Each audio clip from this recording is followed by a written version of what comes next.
최근 한국 연예계는 그 어떤 때보다 강한 충격과 혼란 속에 놓여 있습니다.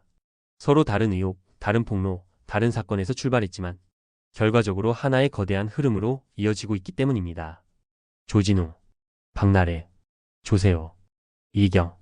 이 네 명의 이름은 지금 한국 사회가 연예인을 바라보는 기준, 그리고 여론이 움직이는 방식, 나아가 사회 시스템이 갖고 있는 허점을 그대로 드러낸 상징이 되었습니다. 가장 먼저 거론되는 인물은 배우 조진웅입니다. 고교 시절 범죄 이력이 있었다는 폭로가 등장한 것은 단 하루. 그는 사실을 인정하며 돌연 은퇴를 선언했습니다. 이 선택은 단순한 하차나 중단이 아니었습니다. 배우로서의 커리어 자체를 내려놓는 결정이었습니다. 그리고 그 결정은 곧바로 방송가 전체를 흔들었습니다. 조진웅이 출연했던 작품들은 편성이 불투명해졌고 이미 녹음된 다큐멘터리는 해설자를 교체해 다시 녹음해야 했습니다. KBS의 다큐멘터리는 유튜브에서 비공개로 전환됐습니다. 문제는 여기서 멈추지 않았습니다. 소년범 기록은 본인만 열람 가능하다는 법적 특성 때문에 제보자의 정체가 누구인지, 어떤 의도로 폭로가 이루어졌는지 논란은 더 커졌습니다. 사건은 순식간에 사회정치적 논쟁으로 확산됐습니다. 30년 전 저지른 잘못 때문에 지금의 커리어를 포기해야 하는가? 소년범이라면 그 기록을 평생 짊어져야 하는가? 대중적 영향력이 크다면 일반인보다 더 높은 윤리 기준을 요구하는 것이 맞는가? 논쟁은 어느 한쪽이 정답이라고 말하기 어렵습니다. 그러나 이 사건이 대중의 시선을 사로잡은 이유는 분명합니다. 조진웅은 첫 시작에 불과했기 때문입니다. 다음은 개그우먼 박나래. 그녀는 두 가지 큰 논란이 겹치며 활동 중단을 선언했습니다. 첫 번째는 매니저 갑질 의혹. 두 번째는 주사 이모로 불리는 여성에게 불법 의료 서비스를 받았다는 의혹입니다. 박나래는 나 혼자 산다, 놀라운 토요일 등 대표 예능 프로그램에서 모두 하차했습니다. 신규 예능은 제작 자체가 취소됐고 데뷔 이후 가장 활발했던 활동은 멈춰섰습니다. 특히 의료행위 의혹은 사안이 더 본질적입니다. 대한의사협회가 직접 나서 의료법 약사법 위반 가능성을 언급하며 수사를 촉구했기 때문입니다. 더 큰 문제는 오해를 풀었다는 주장과 매니저 측의 반박이 엇갈리며 진실 공방이 계속되고 있다는 점입니다. 사실이 완전히 밝혀지지 않은 상황에서 대중의 판단은 여전히 갈라져 있습니다. 조세호는 조직폭력배 핵심 인물과 친분이 있다는 강도 높은 의혹이 제기되며 논란의 중심에 섰습니다. 조세호는 즉시 사실무근이라고 해명했습니다. 하지만 여론은 진정되지 않았습니다.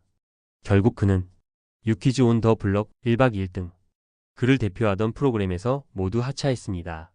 조세호는 모든 의심을 완전히 해소하고 돌아오겠다며 일시 중단임을 강조했지만 그 복귀 시점은 불투명합니다. 배우 이경은 온라인에서 확산된 사생활 루머로 피해를 겪었습니다. 이 루머는 사실 여부가 명확히 밝혀지지 않았고 이경 측은 곧바로 루머 작성자를 고소했습니다. 그러나 논란 속에서 놀면 뭐하니? 제작진은 하차를 권유했고 이경은 결국 자진 하차를 선택했습니다. 이 과정에서 하차 권유 여부를 둘러싸고 제작진과 소속사 간 갈등도 드러나며 논란은 계속 이어지고 있습니다.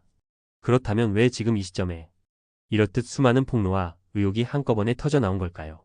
전문가들은 공통적으로 이것은 고장난 사회 시스템의 반작용이라고 말합니다. 대중문화평론가 김성수는 이렇게 분석합니다. 우리 시민들의 윤리 기준은 법보다 훨씬 높은 수준이다. 하지만 사회 제도는 이를 따라가지 못하고 있다.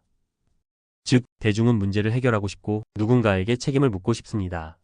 그러나 제도는 그 욕구를 해소할 만큼 빠르게 움직이지 못합니다. 결국 대중은 영향력이 크고 인기라는 형태의 힘을 가진 연예인에게 윤리적 기준을 요구하게 됩니다. 그러나 모든 사건이 충분히 검증된 사실에 기반한 것은 아닙니다. 고려대 미디어학부 이현율 교수는 현재 상황을 단말마적 반응이라고 표현합니다. 연예인은 비공식 공인입니다. 영향력이 크기 때문에 책임도 더 크다는 논리는 타당합니다. 하지만 문제는 속도입니다. 사실 확인보다 여론이 먼저 폭발하고 방송가와 제작진은 여론을 피하기 위해 선제적으로 하차를 결정합니다. 이런 구조 속에서는 진실 여부가 아직 불확실한 사건마저 사실처럼 소비됩니다. 결과적으로 누군가의 인생과 커리어가 여론의 흐름에 의해 결정되는 구조가 고착화되고 있는 것입니다. 이제 우리는 핵심 질문에 다다르게 됩니다. 과거의 잘못이 현재의 활동을 막아야 하는가? 이미 처벌을 받았음에도 대중적 영향력이 크다는 이유로 평생 그 잘못을 짊어져야 하는가? 반대로 대중에게 영향력을 행사하는 직업이라면 더 높은 기준을 적용하는 것이 맞는가? 그 경계는 어디에 있는가? 지금 한국 사회는 이 질문에 대한 기준을 사건이 터질 때마다 즉석에서 만들고 있습니다. 하지만 이 문제는 단순한 여론으로 결정할 수 있는 영역이 아닙니다. 이 네 사람의 논란은 지금도 진행 중입니다. 사건마다 성격이 다르고 사실관계도 각각 다릅니다. 그러나 이 사건들 모두는 한국 연예계가 변화의 초입에 들어섰음을 보여주고 있습니다. 과거의 기록, 사생활 루머, 불완전한 폭로, 그리고 결론 나지 않은 의혹. 이 모든 것이 대중의 판단과 방송가의 결정에 즉각적인 영향을 미치는 시대에 이 변곡점에서 연예인의 윤리 기준, 대중의 감정, 그리고 사회 시스템은 새로운 균형점을 찾아야 합니다. 한국 연예계는 지금 거대한 변화를 겪고 있습니다. 4명의 인물을 둘러싼 논란은 단순한 스캔들을 넘어 우리 사회가 가진 구조적 문제를 드러낸 사건입니다. 과거의 잘못, 현재의 역할, 그리고 공정한 기준.